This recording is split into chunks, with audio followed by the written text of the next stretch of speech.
Big game for the Golden Eagle men. Brandon Tchouya joining us here afterwards. And Brandon, first of all, 24 points for you in the game. Really, you were able to attack the paint both in the first half and the second half and get back to your style of game. How did it feel to really show up here when the games matter most? It felt good. I feel like when it comes to big games like this, this is a time for me to shine, and that's what I did. So I just go to the basket, try to play my game, and I did that. It was good. You guys, as a team, were really looking for each other, too, because in the second half, it looked like Western Nebraska was trying to double a little bit more. They were trying to be more aggressive down in the paint. But you had a couple assists by finding somebody behind you. Zay was looking for people when he drew the double teams. Is that something that this team's grown to look for, is know the help's coming? Yeah, especially last couple of games. We've been passing the ball a lot. We've been finding extra passes, which is getting us open looks and easier shots. So it's working well. So you guys started out hot from three, too. I mean, you made your first 4 3-point shots in this game. Is that something that kind of opened up the inside a little bit more, too, when Western Nebraska suddenly had to give a lot of pressure to the outside? Yeah, definitely. When we start 4 in a row, the defense has to come up and respect the shot, so which allows us to drive, kick as well, drive, finish. So yeah, it was very good. And you guys also were able to survive some intense moments there in the second half and not let your emotions get control of you.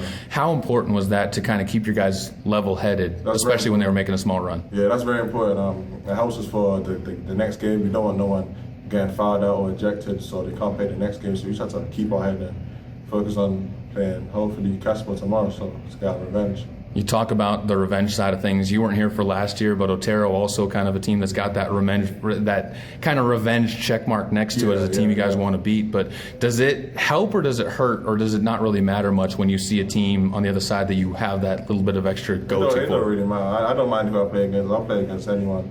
Whoever wins, Otero or Casper, we're ready for both of them.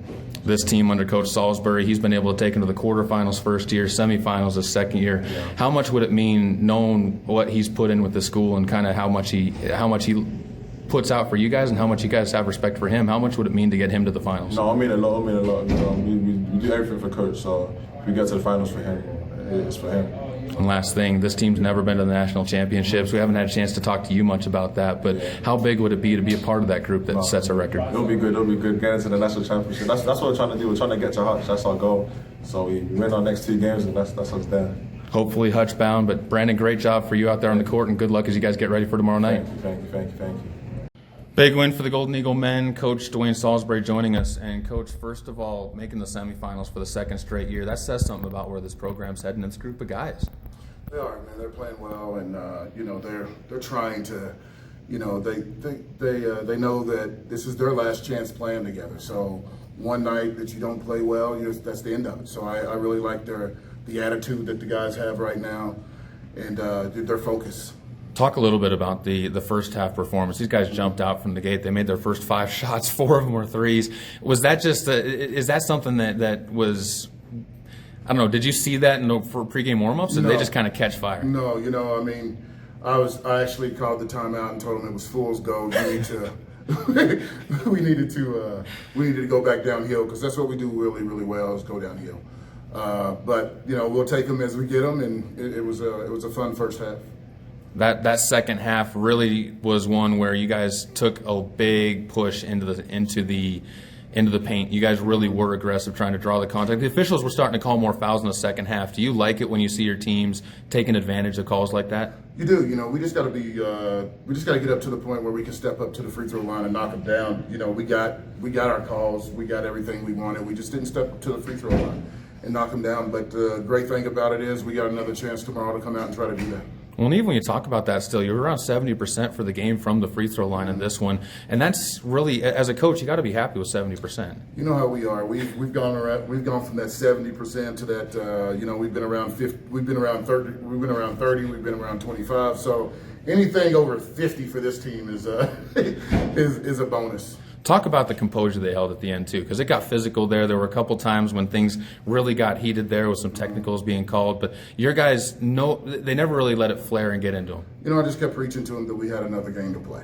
And when you're playing a team that doesn't have another game to play, sometimes things can get out of hand. So I was very, very happy with the maturity of our team. I'm not sure we would have stayed that focused earlier in the season. You guys, and we'll wrap it up with this, in the semifinals, no matter what, you have a team that there's kind of that little bit of revenge on your mind, because you got Otero, who knocked you guys out last year, and Casper, who you guys have been so close this year against. How do you keep the guys from, or you talked about it actually, you want the guys kind of knowing where things stand. No, but, I want them knowing that. I don't care who we play. If it's the home team, then that means we'll have a nice crowd here. If it's not the home team, then we won't. I like the fact that the two teams that we have a chance to play are two teams that's beaten us, and so we can come in focused. Hopefully, with that makes us laser focused. Well, definitely good when this game means a little bit more even than just making to the championship. But good luck, coach, as you guys look to try and keep advancing one round further under your coaching tutelage. Thank you, my man.